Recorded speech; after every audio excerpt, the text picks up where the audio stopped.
Hello, bienvenue. Ici, je parle de Jésus, le chemin, la vérité et la vie. On va continuer, on va recommencer, on va encore parler d'un de mes passages préférés.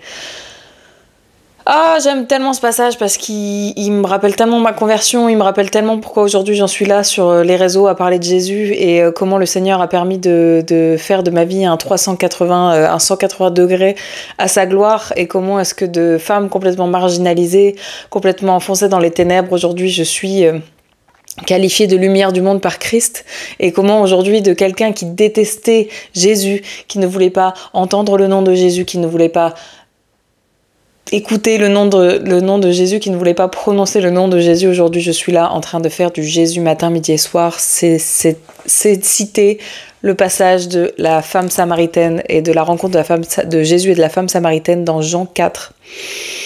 Il y a tellement de choses à dire sur ce passage.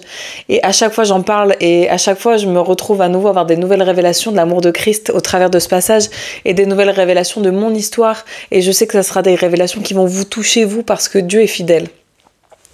Donc on est dans Jean 4, je vous invite vraiment à nouveau à lire ce passage entier. Lisez le chapitre de Jean 4. Il parle de la femme samaritaine, mais il y a aussi beaucoup de choses dans ces passages que j'aurais pas le temps de dire, mais en fait on va parler à partir du verset 7. En effet, une femme de Samarie vint puiser de l'eau. Jésus lui dit: donne-moi à boire. En effet, ses disciples étaient allés en ville pour acheter de quoi manger. La femme samaritaine dit: comment, toi qui es juif, tu me demandes à boire à moi qui suis une femme samaritaine, etc., etc. Je vous invite vraiment à lire le passage entier et moi je vais juste vous expliquer ce que le Saint-Esprit m'a révélé. Vous voyez, dans la parole, il y a différentes façons dont Jésus a rencontré les gens. Il y a eu des délivrances, donc il y a des gens qui ont été délivrés de démons. Il y a des gens qui sont venus rencontrer Jésus juste pour leur guérison physique. Donc on pense à la femme à la perte de sang, on pense à la belle-mère de Simon, on pense au paralytique de Bethesda. Voilà, il y a des gens qui voulaient des guérisons physiques. Et vraiment, ce que j'aime dans ce passage, c'est que la femme samaritaine, la femme du puits, elle n'a pas été chercher Jésus. C'est Jésus qui est venu à sa rencontre. Et il lui a pas donné des guérisons, elle n'a pas été guérie, elle n'a pas reçu de guérison physique, elle n'a pas reçu de délivrance. Juste Jésus, ce qu'il a fait, c'est qu'il s'est adressé à elle. Il est venu à sa rencontre et il l'a aimée. Vous voyez ce que je veux dire? Il est venu à sa rencontre alors qu'elle était complètement marginalisée. Elle allait tirer de l'eau à midi à l'heure où il n'y avait personne parce que le monde entier la regardait mal parce qu'elle avait eu plusieurs maris. Elle avait eu plusieurs hommes. À l'époque, c'était honteux. C'était honteux.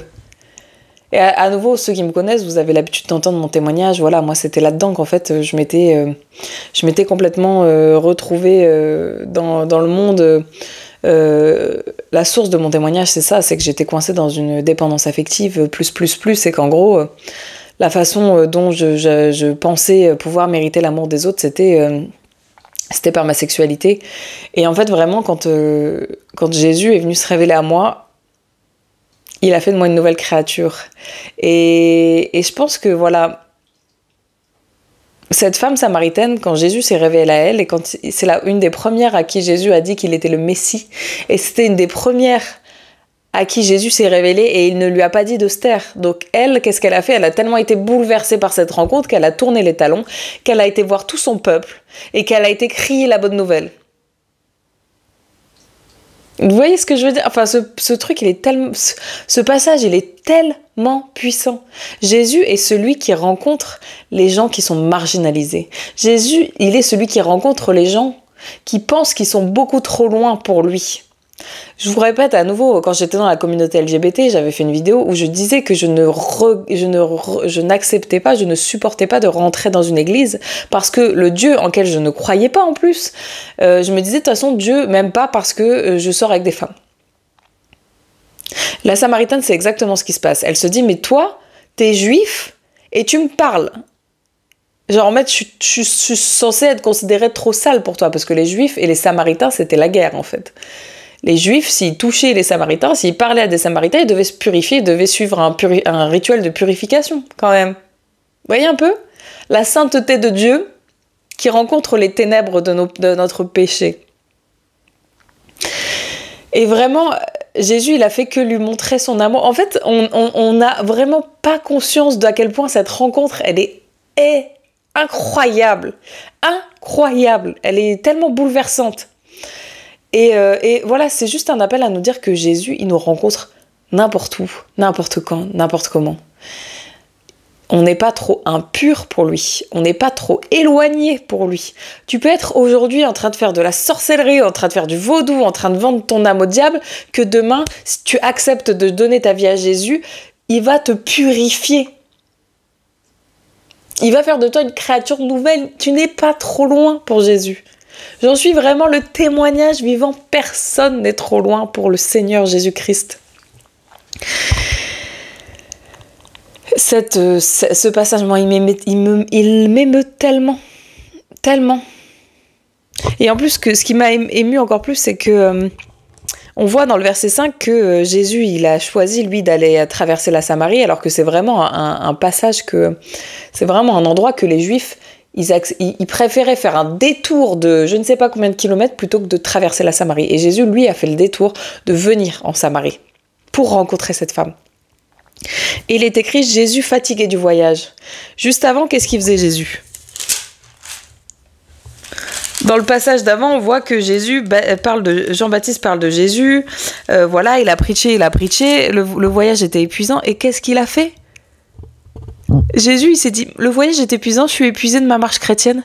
Et ben, je vais aller évangéliser, je vais aller parler à quelqu'un qui n'est pas de mon ministère d'habitude. Voilà, petite parole de connaissance. Je sais pas c'est quoi le ministère dans lequel Dieu t'appelle en ce moment. Peut-être c'est les sans-abri, peut-être c'est les femmes battues, peut-être c'est... j'en sais rien, on a tous dans notre cœur quelque chose pour lequel l'appel de Dieu bat dans nos vies.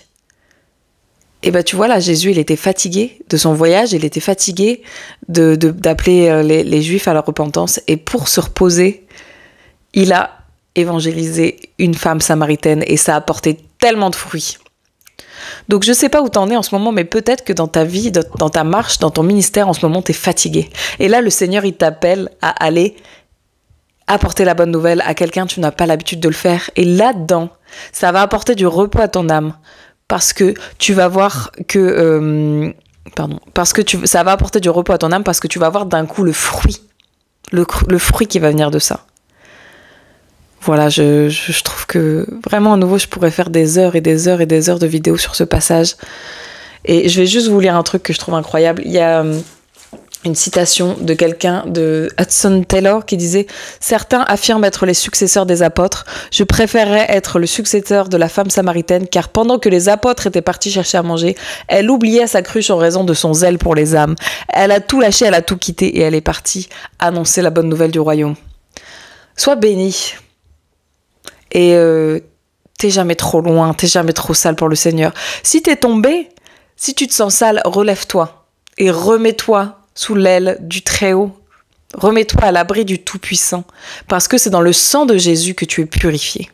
Donc ça sert à rien de fuir le Seigneur quand tu vas mal, parce que c'est au contraire, c'est en train de fuir le médicament, le seul antidote à ton mal-être. C'est de te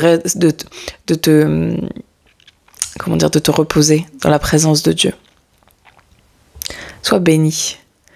Et j'espère, je prie vraiment que vous soyez transcendés par l'amour de Dieu en écoutant cette vidéo, parce que il nous aime tous à un point.